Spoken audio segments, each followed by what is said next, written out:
Welcome to T-Smack, home of the T-Smack. May I take your order?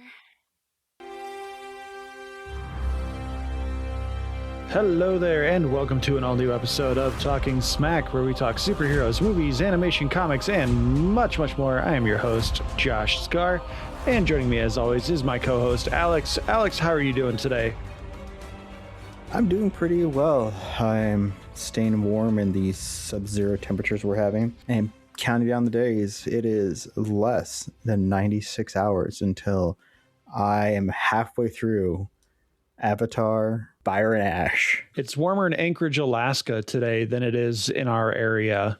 I hate when that statistic is a fact and not just someone be like, oh, it must be warmer than in Alaska than it is here. Like, no, factually, it is like 25 degrees warmer in Alaska right now. Well, yeah, that's right, because they're heating up for crab season. I mean, Discovery Channel survives off of Josh Gates and crab shows. So, Alex, I have a few Star Wars anecdotes that I have to get into today. One of them is when we discussed the movie. One I'm going to do maybe two. Yeah, I'll do two now. I made sure to write them down so I didn't forget. So the first one was I had a listener who I know in the real world asked, like, why aren't we celebrating 10 years of The Force Awakens?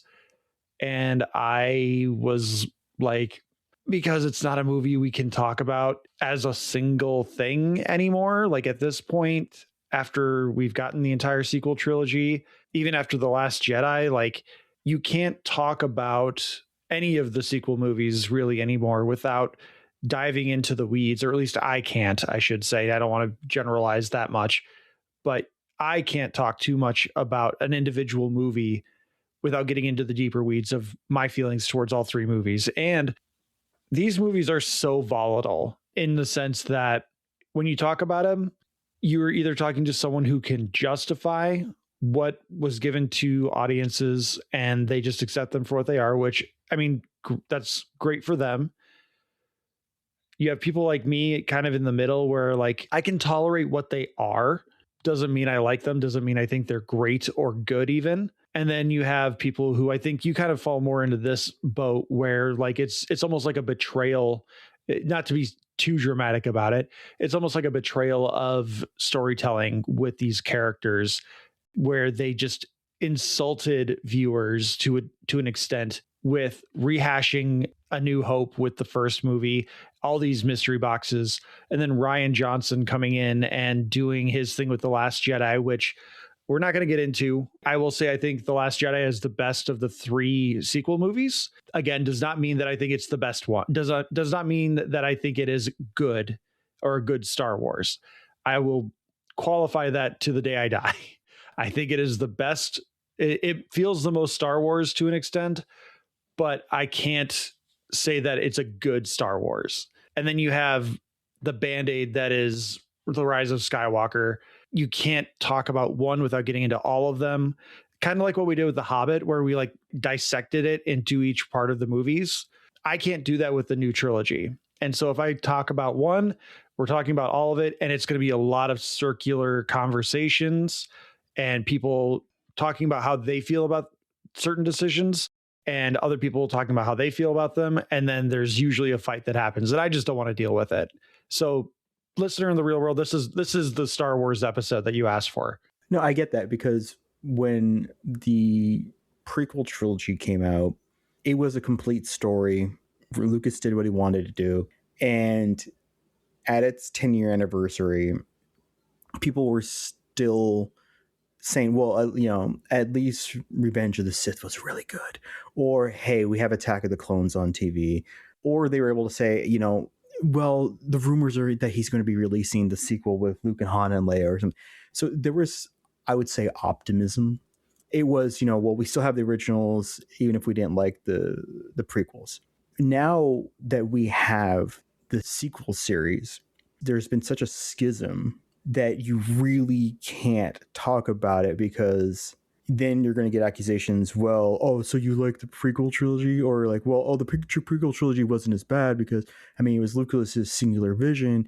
And then, it's like, instead of like an even discourse of, hey, at least we have our originals, now there's fractured between people who are like forgiving or kind or nostalgic for the prequel trilogy, and then you have the older fan base of the original trilogy who is starting to get gray hair, and then you have the seeming sinkhole of the sequel trilogy.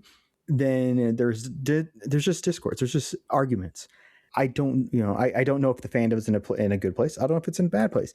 I guess we'll find out when The Mandalorian comes out, because I think very much a large discourse of whether or not there's still a pulse within the fan base is going to determine if that movie makes $1 billion or makes about 500 million, which is what Solo and Rogue One made. In which case, then Lucasfilm is going to have to sit back and go, well, the only person left really alive is Mark Hamill. Do we do a soft reboot? Do we do a Jedi Luke? For those already throwing a fit, he's talking about in the universe, because Han Solo is technically dead and you're not bringing him back as a Force ghost. Yes, that's what I'm saying. Yeah, I mean, I knew what you meant, but you know there's going to be people out there listening that are like, Harrison Ford's not dead yet, or you gave people a really bad panic attack and you're like, is Harrison Ford still alive? Okay, let's check really quick. Yep, he's still alive right now. And Dick Van Dyke, they're celebrating 100 years, not 100 years of him being dead.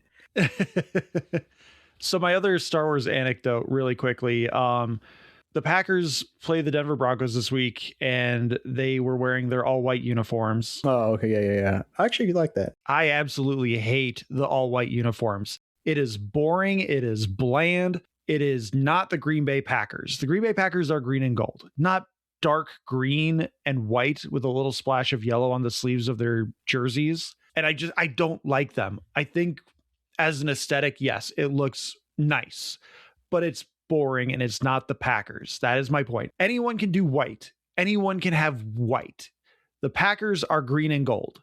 They have the white away uniforms, but they have like the gold pants. Usually they'll do like green socks or they'll do white socks when they're away. They have the green jersey, the yellow helmet, all of it's iconic. When you do white, it's boring. There's a reason why so many NBA teams no longer wear white when they're at home. They have alternate uniforms that have different colors. It's because white sucks. It's just a boring color. And you don't need it to do interesting things in sports. But they have this cool gimmick of winter warning uniforms, and we're going to make everything white, and we're going to produce the cheapest products in all white shirts with just a little dark green G on it, and we're going to charge you $60 for it. All of it sucks. I was on acmepackingcompany.com, which is like my favorite Packer site to go to besides Cheesehead TV. Someone had posted in the forums in there of, what do you think of the all white uniforms? And most people seem to be pretty negative towards them like me, but there are a few people defending it. And like, I'm not one to be like, your opinion is wrong, you shouldn't feel the way you do, here's why you're wrong.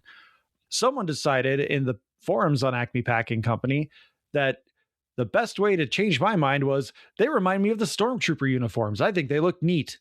And I said, you realize the Stormtroopers are the bad guys, right? I don't know how you think that's a winning argument to be like, hey, doesn't this invoke stormtroopers who were allegories for Nazi Gestapo and stormtroopers? No, that only makes me hate them more, because now you're going to put that idea in my head. So that does remind me of something funny. Destiny just had a new expansion come out. No, I'm still not playing. And it's called, like, I think Renegades. And it is official Star Wars tie-in. I mean, it's not, Star Wars, but they have lightsabers and the sound effects, and they have skins this season. And you can get like one class can get like a Vader skin, the other one can get a Stormtrooper skin, and then the third class can get the Imperial Red Soldier skin. And people are like, "Oh, that's really awesome!" And then someone pointed out something very obvious to me, which is, I thought we were the good guys.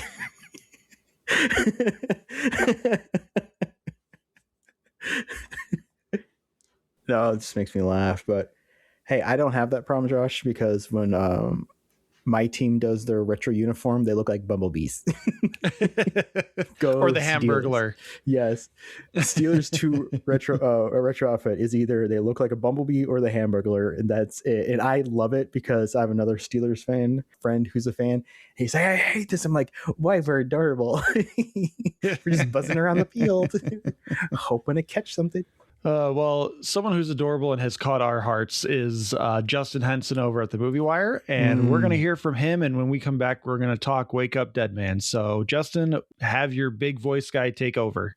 In a world with so many movies to choose from, one hero will rise. The Movie Wire Podcast with host Justin Henson. Tune in wherever you listen to podcasts. And we're back. Listen to the Movie Wire. Justin has been absolutely wonderful, filling in so many times for us this year. He's already on 2 other podcasts, and he's fantastic. Always listen to the Movie Wire. Just a great blast from the past kind of podcast, where classic movie review style, which I think is exactly what he's going for. So support the Movie Wire. Keep listening to us. And hey, if you're watching on YouTube, don't forget to hit that like button.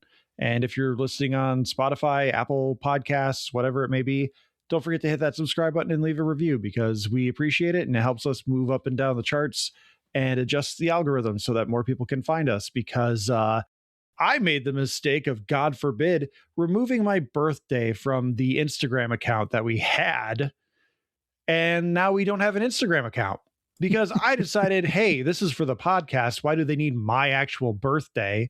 And so I changed it from like whatever my birthday is, 1985, to January 1st, 1985. And they went, no. And so I went, okay, I'll put it back, I guess. And they went, no, your account's suspended. Please prove to us that you are who you say you are.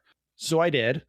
Sent them my ID. They wanted like some really ridiculous information. They wanted like my ID, my social security number, or my birth certificate, or my wedding certificate, or my marriage license, whatever you want to call it. And I was like, I'll give you my driver's license. Like, I'm not giving you any of those other things.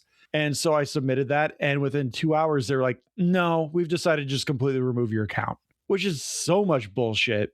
How many fucking bots are there on Facebook and Instagram and Threads? And they went, oh, this guy doesn't want to give us his birthday. Fuck him and his podcast. He's gone. I just find that so stupidly funny. It is sad. Oh, yeah, it's absolutely hilarious, but it just sucks because I think Instagram is probably where we got most of our social media traffic at this point. I mean, that's the reason I stopped using PayPal, is because I have a friend in Italy who does artwork and stuff like that. And so I purchased some artwork for Liz. I PayPal'd him the money, and I did it like in 2 installments, because it was over like a few weeks. He's like, okay, hey, I want the deposit like when this happens, and I want the other payment when it's done. And then my account got flagged, and they're like, please submit your password. I'm like, no, I guess I'm not using PayPal anymore. I'm sorry. This is a very easy transaction. He is he has a Patreon with thousands of people, and I had procured his services. I am not doing that. And so occasionally PayPal just messages me going, hey, do you want your account unblocked? I'm like, no, thanks. In lighter news, Wake Up Dead Man, a Knives Out story, mystery, whatever it may be, released on Netflix finally after a short theatrical run around Thanksgiving weekend, I think, or maybe it was early November. Not important.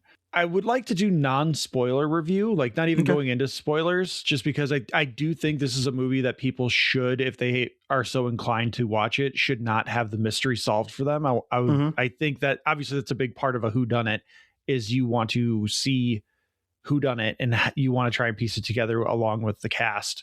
I think this is better than Glass Onion. I'll put that out there right now. I enjoyed this one a lot because my biggest takeaway from this is that there is a large religious centerpiece to this, and it'd be very easy for what Rian Johnson did with this movie, especially with as cynical as he was in certain aspects of things, to be like, oh, and now the guy who was religious is no longer religious because of this experience, because religion is dumb. But instead, he tells a story, weaves a tale that not only allows for religion to have a place in this story and in this narrative that he's created and in this world, but he has shown like a kindness to what religion should be for most people. Because a big part of the story is the bastardization and the zealotry that a lot of quote unquote religious leaders have done in recent years, or have been doing over the last few centuries. And I really appreciated that they didn't just go religion dumb, facts, knowledge, science, always right, which like I don't disagree with. Like I have admitted that I am a person of faith. I believe in science. I believe in what good science can do, but I do believe that there is good in faith and religion as well. There are just people who will always take advantage of people who are looking for something greater. And that's where this movie kind of finds, I think, a pretty good balance, because it is very much calling out conservatives in the bullshit that they've been pulling for the last 15, 20 years, and a lot of online culture as well. Like if people got pissed about the monkeys tweeting in Superman, this movie is going to make a lot of people mad too. You don't remember the angry monkeys in Superman? Super shithead or something like that? Shitterman? Yeah. Okay, thank you. Lex Luthor had a bunch of angry monkeys tweeting. Yeah. That made a lot of internet trolls mad. And like this movie, I think, is going to like escalate it if they actually watch it. But overall, like I said, I think I like this one better than Glass Onion, because I think I like the messaging a little bit more. And the whodunit aspect is done a little bit more nuanced, where a lot of Glass Onion was done in plain sight, but done really quickly, sleight of hand stuff, where this one was, I think, a bigger mystery. So what were your thoughts, Alex? For one, I'm actually a little sad, because by starting off so serious, you really ripped the rug out from under me when I was going to talk about how I found this is a very interesting portrayal with Native American politics. And I was surprised to see such a loaded cast with Johnny Depp, Crispin Glover, Lance Reddick, John Hurt, Iggy Pop, Jared Hess. Isn't that just Dead Man? Yes, it is. Alfred Molina, Billy Bob Thornton. That's the one where Johnny Depp becomes like an honorary. I can't even remember. I'm not going to speculate. I think it's she. Yeah, but I just wrote Dead Man to like bring up the cast list, and it offered me that. I'm like, I don't remember this Johnny Depp movie. And then I'm looking at it, I'm like, this is a stacked cast. I watched that movie once and I just didn't connect with it, because that was like early 2000s when Jack Sparrow was like the biggest thing. And I was like, I need to look deeper into Johnny Depp, because I know of a few movies of his, like Edward Scissorhands and now Pirates of the Caribbean, but like I don't remember ever seeing him in anything else. And so I watched like Nick of Time and Wake Up Dead Man and Benny and June. Like Benny and June is a lovely movie. I wish Johnny Depp wasn't such a terrible person. Allegedly. Yeah, allegedly. Hey, he won a court case. It's a legend.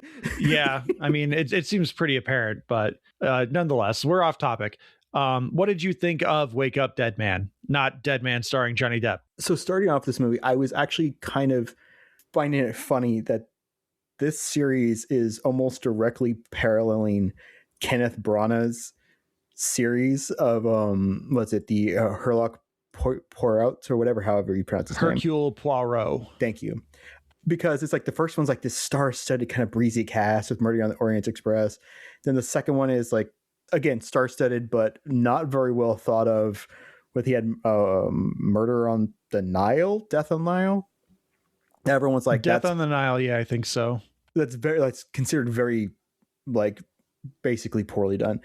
But then they had a resurgence with A Haunting in Venice, which is kind of a more gothic, dark tale.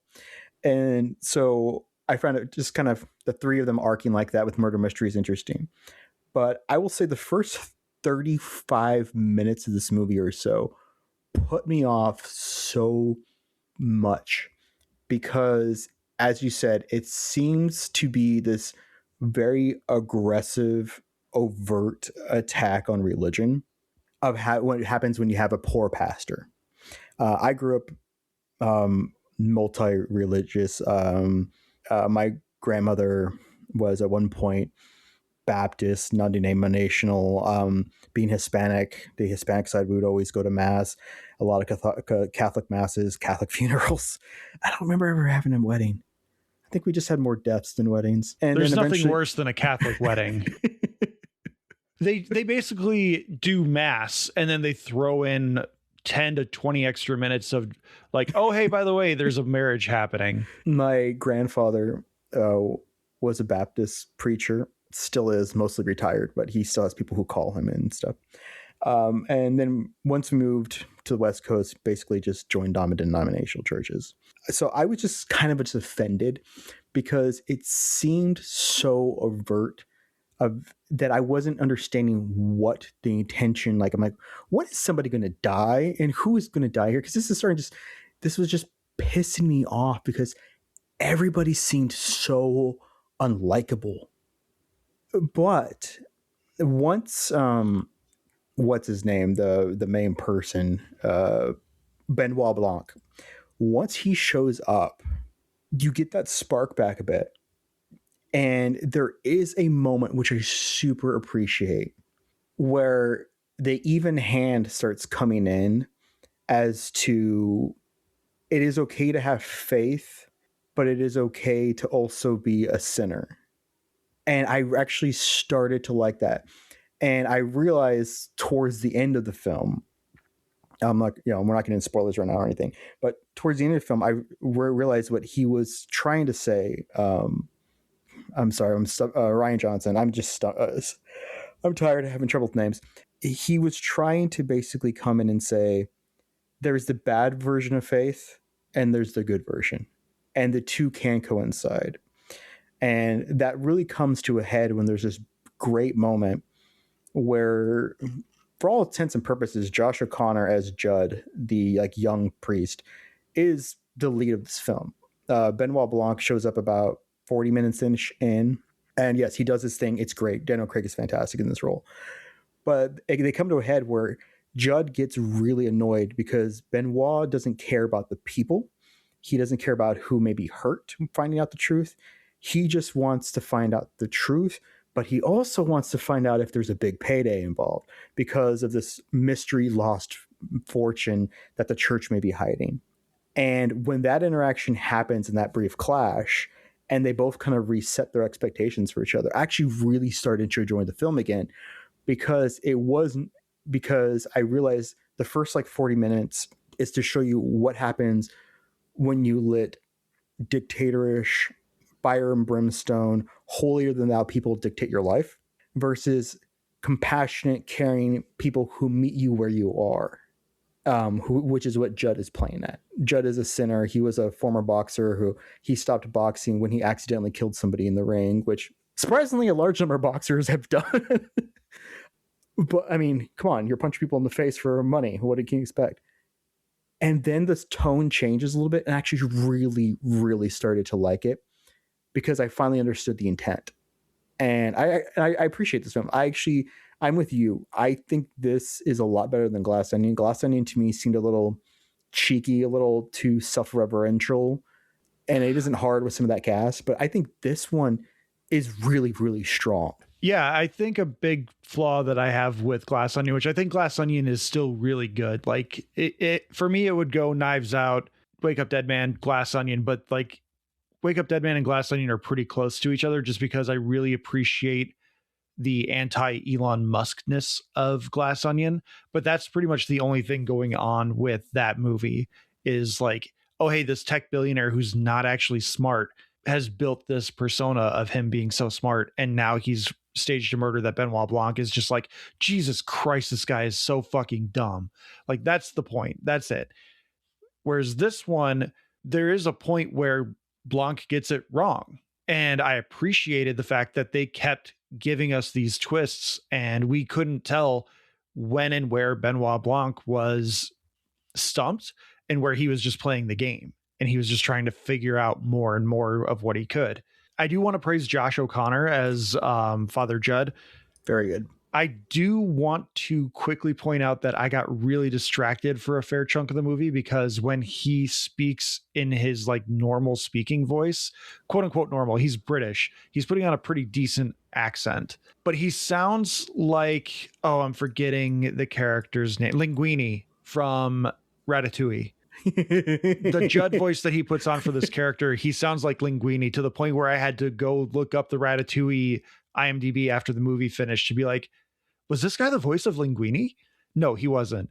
But that's the choice he made, is to be I'm gonna do Linguini because that's a pretty innocent sounding voice, and he just had a really great compassion about him that you really felt. And Daniel Craig just was born for this role. I don't care how bad the Southern accent is. I would love it if whenever Ryan Johnson decides that this whole thing is done, that he is just putting on a bad accent to fool people and to see who calls him out on it. And then finally he's just kind of like, you got me. I did see a tweet like after the first one came out where they were talking about the second one, and someone said that Southern accent was terrible. Daniel Craig should do a different terrible accent each one, and Ryan Johnson said something like along the lines of, that's not a bad idea. I remember that. Yeah. That was a big meme for a long while. Yeah. But another thing I do want to praise about this movie is that a big thing about any mystery, any murder movie anymore is who's the second biggest person in the cast. Mm-hmm. They're the killer. If they died, then it's the next person, or they come back and reveal that they never actually died. This cast is so stacked that you have no clue of like 3 or 4 suspects, I think. Yeah. Glenn Close is fantastic. She's Martha Delacroix. She is the church godmother, I guess, kind of thing. She does everything basically for the church. Yeah, she's this church secretary that just does everything. You have Thomas Hayden Church playing a groundskeeper who's great. You have Jeffrey Wright, who I swear he's deepening his voice on purpose, because all I hear is the Watcher now, and I absolutely gosh damn know that he is actually he's actually Felix Leiter from the Bond movies. But because I swear he keeps he's also his Watcher Commissioner voice, Gordon now in the Batman movies. Oh, that's right. But because he keeps his voice kind of deep now, all I hear is the Watcher. Yeah, but you've also got Kerry Washington, you've got Jeremy Renner. The only person or people that I didn't know were Andrew Scott as Lee Ross and Daryl McCormick as Cy Draven. Everyone else, I was like, I know that person. And even Mila Kunis is in this. And me trying to do like a tier list in my head throughout the movie, like who is the next most famous person beyond Josh Brolin and Daniel Craig? And I'm like, Mila Kunis, like, that's a curveball because she's not in this movie a whole lot. Like that would be an interesting twist, but like, obviously you've got Glenn Close, but the twists and turns take you other places. Like Jeremy Renner is not unimportant in Hollywood. He had his own app for a while. Kerry Washington is Kerry Washington. Thomas Hayden Church is the Sandman. He's in Academy Award winning movies. He's a fantastic actor. Like there are people who stand out in this cast, and you're just like, man, I really don't know who this killer could be. No, I will say though, of all the people who died, of the people who've died, in the Knives Out movies, this one is the most fucking deserved, and I have no sympathy for. Josh Brolin is the person who dies, and he's playing, was it Monsieur Jefferson Wicks? Who's Monsignor, thank you, the head priest. And he is such a dick that I didn't give a fuck when he died. Like, thank goodness. He's a fire and brimstone. He has purposely like diminished the flock to like only a few people because they're the only ones who can stand him basically radicalizing them and making them suffer. Anytime someone new comes to the church, he basically finds out a way to isolate them so they never come back. And he keys in on like the main thing that shows up, or like the key personality trait on them, and like a mother with a child but no husband or father nearby, like he calls them out for single parenting. A gay couple comes in, he calls out homosexuality, and it's a really good depiction of toxic faith. So when he finally died, I'm like, good. Okay, cool.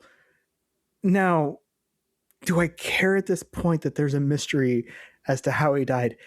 Not really, because thank goodness he's gone. But once more, Judd being so awesome, and they try to pin it on him. I'm like, all right, Benoit, get your ass in here and help us figure this thing out. The plot is a little convoluted. That's my one knock on it, is that once the monologues start about what happens, because there's basically 2 main monologues, those monologues are like 10 minutes long each. There's a lot to explain. This movie is what, 225, somewhere in there before. It's 226, I think. Yeah, which I think that was my first thought. Was this movie could easily shave off 15 minutes and it would feel pretty good. Yeah, like did not need the repeated montages of Josh Brolin talking about the intricate ways he masturbates. There was like one too many of those. Yeah, because that's the rule of 3.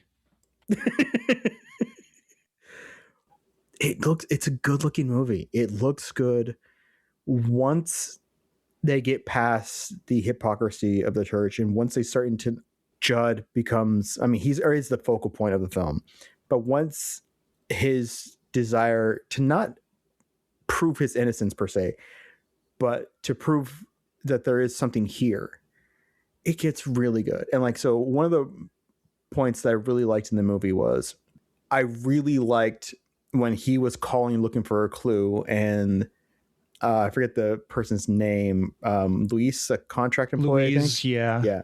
And Benoit was trying to hurry him up, like, hey, get the information out of her. And she's like, hey, listen, Father, do you have a moment? And he's like, of course. And then it cuts to like seemingly like 12 hours later, we're still on the phone listening to her. That I've seen that before, like with my grandfather being a minister. I've seen that before, where it's just like, this person who needs me right now is so important to everything else. I know I'm in the middle of a murder mystery. I have this like ticking clock over my head of where I'm going to be arrested soon. I have Daniel Craig sitting there wanting these clues to help me get out of what is being trying to be pinned on me.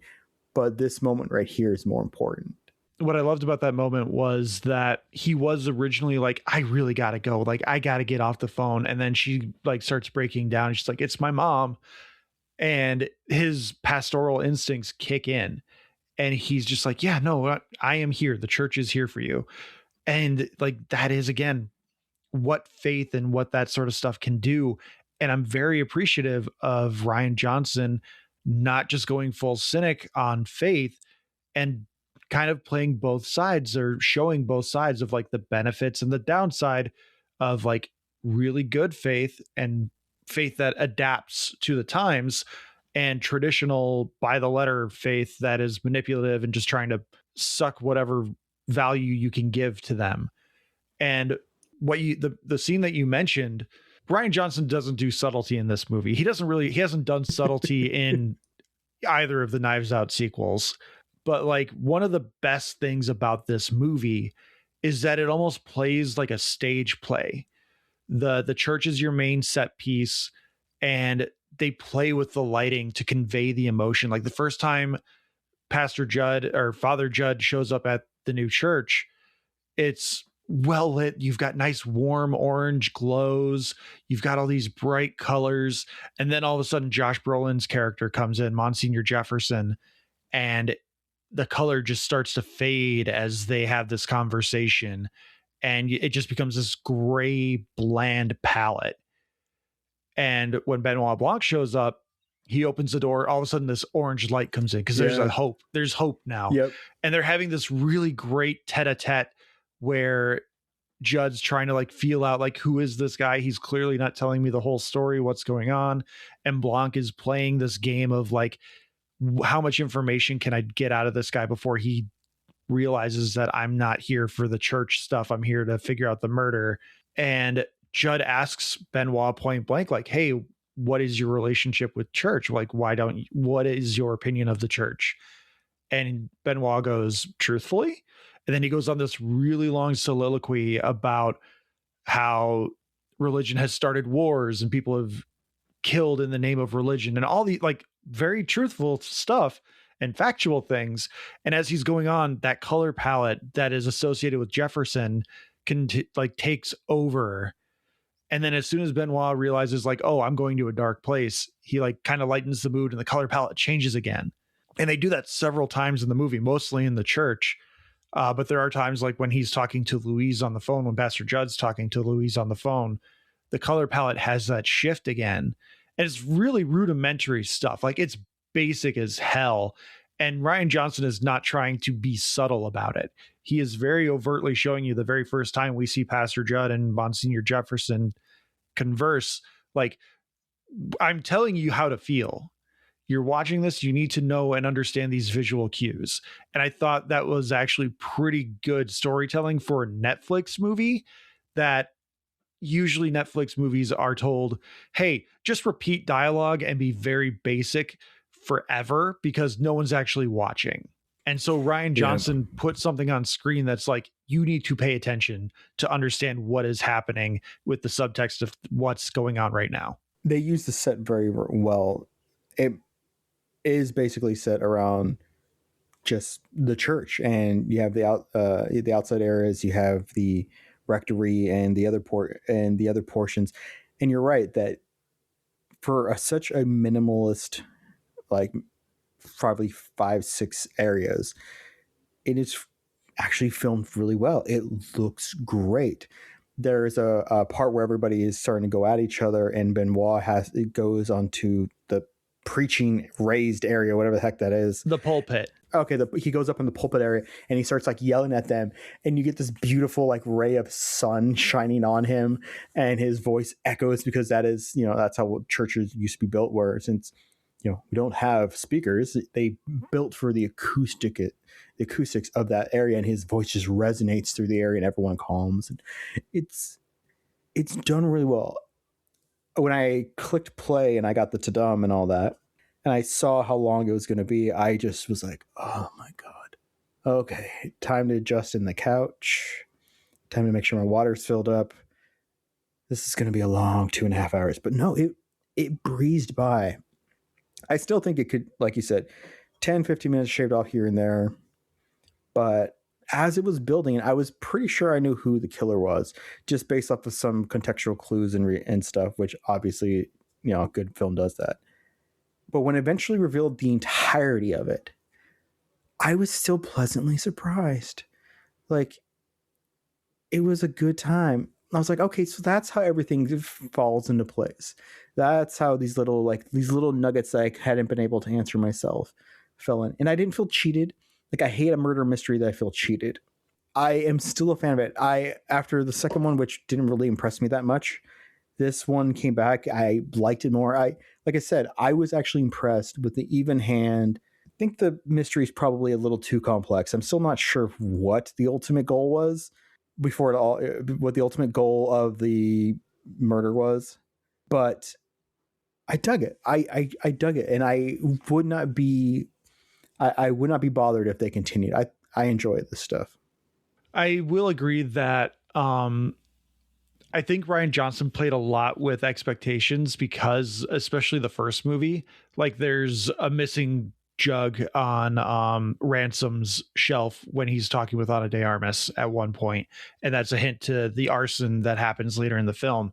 And so I think there's other things like that in Glass Onion that just haven't stuck with me the way that one did.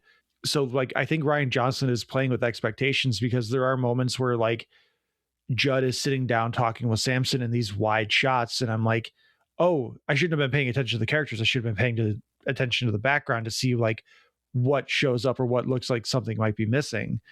And I'm going to have to go back and watch this, or I'm going to have to keep an eye on social media to see all the clues that were just hidden in plain sight that we just didn't see. And I don't think there are many of those in this one. The main mystery, I think, is pretty complex in a different way.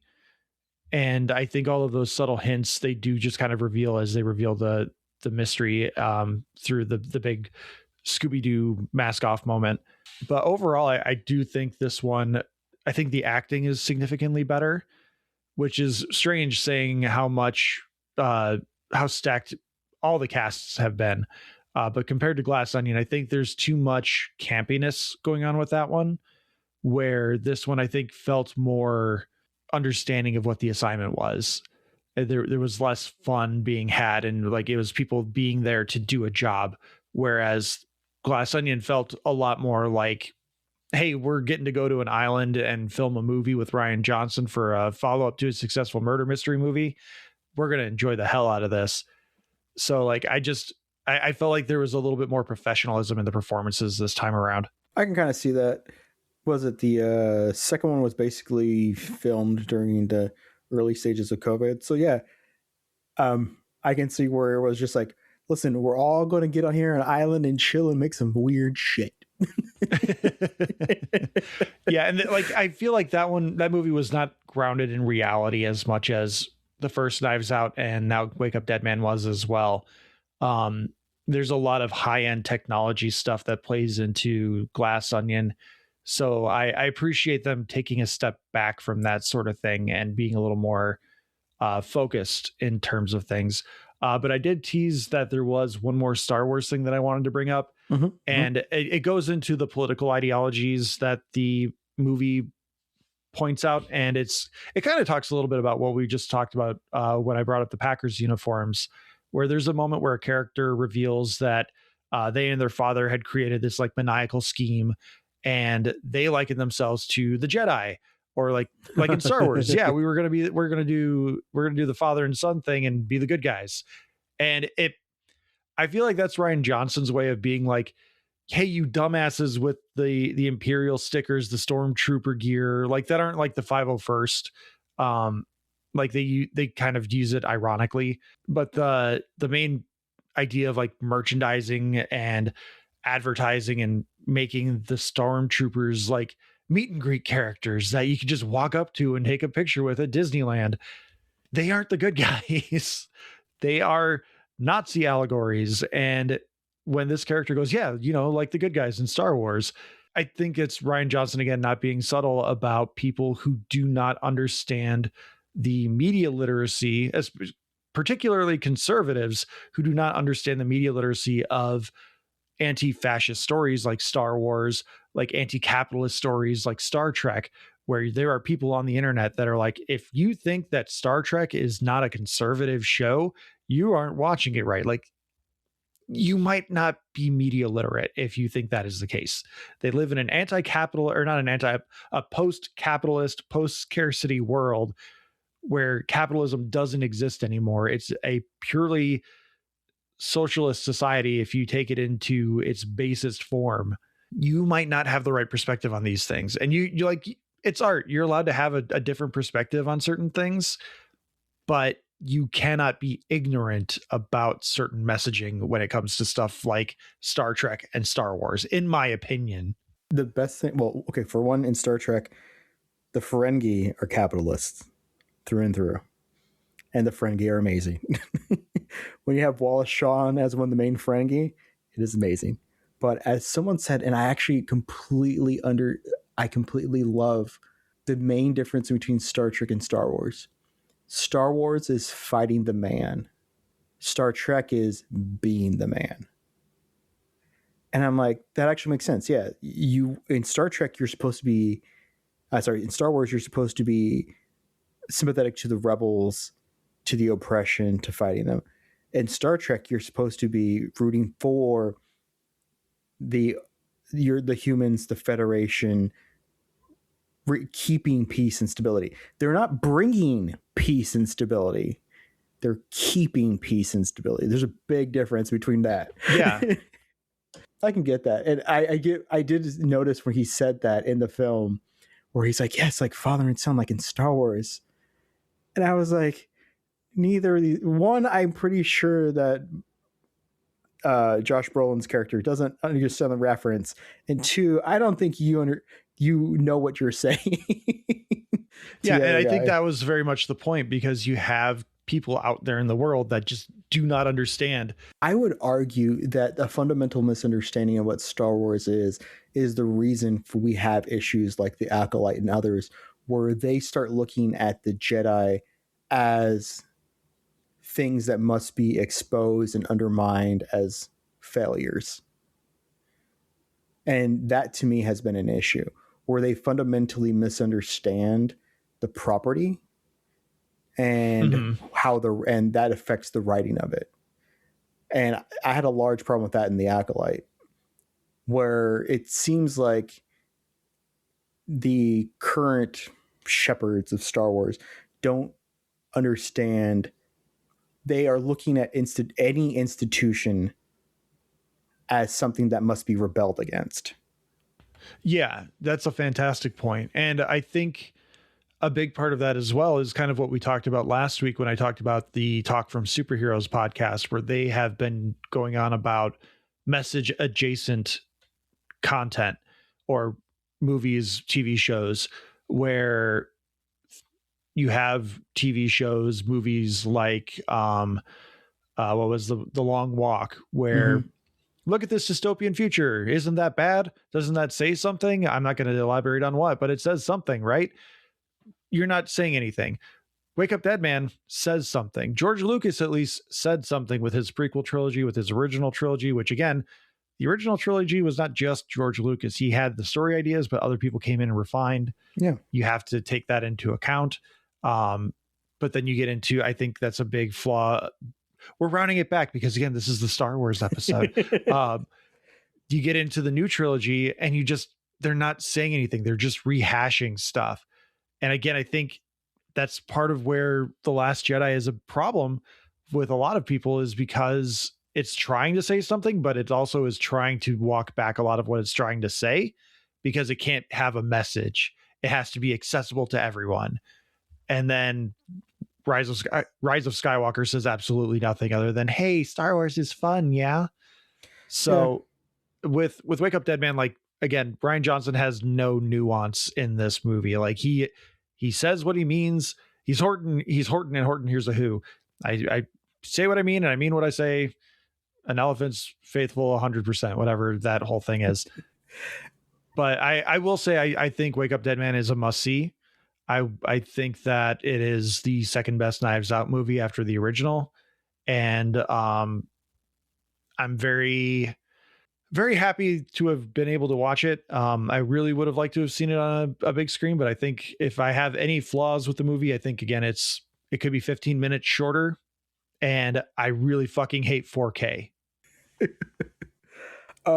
Yeah, it's a must see for me. I think it's great. And the problem is I don't think it's ever going to quite hit for me the way Knives Out did, because how many times can you cast Ana de Armas in a movie? Once, because now I know who she is, and I really didn't when she appeared in that, and she's adorable and I love her. So yeah, Ana de Armas. Wait, why do you hate 4K? I'm going to go Porky Pig with this one. So there are just a handful of shots in this movie where the 4K just screams out with like the motion smoothing and everything. And I thought I had all that shit turned off on my TV, but I don't know if it's the way Netflix projects it or if there's an extra feature added into my TV that I didn't know about. But like my motion smoothing was off. I made sure like my frame rate refresh wasn't too bad, but there were like 3 or 4, maybe 5 shots in the film where I was just like, it didn't look like a movie in those shots. Like there's the one shot where they zoomed in on Thomas Hayden Church sitting in his garage watching the Cubs game. Mm-hmm. And the way it moved in, I was like, no. And there's a shot, really simple shot, where Benoit Blanc like stands up and puts down his head on a picnic table. And it just, the frame rate of it is just so high framed or high resolution, high frame rate that I don't understand why people are like, 48 frames per second, 60 frames per second, 120 frames per second. Why would I want 30 frames per second? Why would I want 24 frames per second when I can have this that makes it look like they're sitting in my TV giving me a live performance? I want it to look like a fucking movie. Don't make it look like there's a bunch of people sitting in my TV that are putting on a show for me. Like it's gross. I don't like it. And it makes it look cheap. Like we grew up with like high res digital cameras and fan made films that looked kind of like that. And I think that's a big reason why I don't like it as well, is like, it just doesn't look like a movie anymore. Like there's just a grittiness to a good film filter or an editing filter that they add on. See, someone showed a comparison. So we're getting a Devil's Wear Prada 2 this next year. And they recreated the scene of like Anne Hathaway's character running up to famous movie star character in the elevator I completely don't remember her name suddenly. Meryl Streep. Thank you, Meryl Streep. And so they recreated that from the first film, and them during the elevator, and then the teaser trailer shows them getting into the elevator again. And I was like, something's off of this. Not that they're like 15 years older or 20 years older, however it is.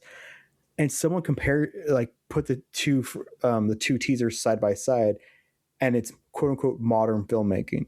It's like those 4K Ultra HD cameras versus, the filmed for theater cameras back in the day. And it's also the lighting. Like the original has like depth and shadows and cinematography versus the new one. It's just super bright, glaring light, because with these cameras, you want basically the way to absorb every pixel is to film it like it's a photo shoot. So there's no shadows, there's no depth. It's just all flat. And I'm like, that makes a lot of sense, which is unfortunately what a lot of filmmakers or like Netflix filmmakers have to deal with. That Netflix apparently doesn't allow them to film on film. They have to use their cameras from their stable of cameras, and it has to be all edited and then given that horrible gloss that a lot of movies have these days, where everything is like slightly a tinge of orange or brown. But I will say, I did not notice your motion smoothing issues with this. I thought the cinematography was gorgeous. And, the cinematography was fantastic. There were a few really high res moments that just took me out of it for a moment, because it's just like, that doesn't look right. That doesn't look natural. Yeah, no, I can get that. I've had that issue watching some films where I'm like, why doesn't this look good? Which kind of reminds me of my issue. I mean, I have a few issues with the Supergirl trailer, but one of my main issues with that trailer is that there's no prettiness to it. It's all just flat and brown and gray. That's going to really bother me seeing that in theaters, because from what I understand, the run of Supergirl Woman of Tomorrow is like beautifully pastel explosions. That if this is based off of that run. So I'm hopeful that someone goes in there and like, turns up the darkness from, 90 to drop it down to 10 or some crap. Yeah, I wasn't extraordinarily blown away by the Supergirl trailer. I thought it seemed fun, but it also like came across as like, well, we can't have Superman be the dark and gritty one. And I understand the idea of making Kara the dark and gritty super person, because she has every right to be. She was a teenager when her home world was destroyed, and she was sent on a mission to go raise her cousin, but then she got lost in a pocket dimension, and 33 years had passed, and she finally made it back to him. And now all of a sudden he's a full-grown superhero, and she's stuck with the PTSD of seeing her entire world destroyed, not just like her family, but her entire world. So like, I understand the idea behind it. I think you said it in the Discord, where it really feels like someone just went, or James Gunn told them just like, hey, make a carbon copy of my Guardians of the Galaxy. And I really hope that's not the case, because even if it is a jukebox musical set to a Supergirl movie, I really hope that there's more nuance to it than just someone that James Gunn really likes making a James Gunn movie with James Gunn's approval. Yeah, I hope not. Yeah. So if you want to join in on the conversation, Alex, please let everyone know where they can find us. We are tsmackpod@gmail.com. That's where our Discord is. And that's where we post, rant, and just have general conversations and to show our thoughts about anything and everything. Such as I will probably tomorrow morning post my thoughts on Welcome to Derry's finale that airs tonight. Because that show, I told you and Justin, like the first episode, I was like, this is garbage. I hate this. But that episode 2, I'm like, I'm in. And I love this show now. Thank goodness. So you can click the link in the episode description, or as Alex said, if you're already on Discord, you can just find us at tsmackpod@gmail.com. If you want to follow us on the social media platforms, you can find us on Blue Sky, Facebook, and YouTube. We are no longer on Instagram or Threads or TikTok for that matter. We still have a Facebook because the Facebook is tied to my personal account. So at least there's that. But yeah, Blue Sky, Instagram, Facebook, or Discord. Discord is probably the best way to get in touch with us in any fashion at this point. Or you can email us at tsmackpod@gmail.com if you have any thoughts, questions, reviews, comments. You're another indie pod and you want to hang out and chat, we can do that too. Just hit us up. Thank you to Leo Allen for our musical themes, Retro Ale Studios for our Ricky avatar, Beppo for our original avatars.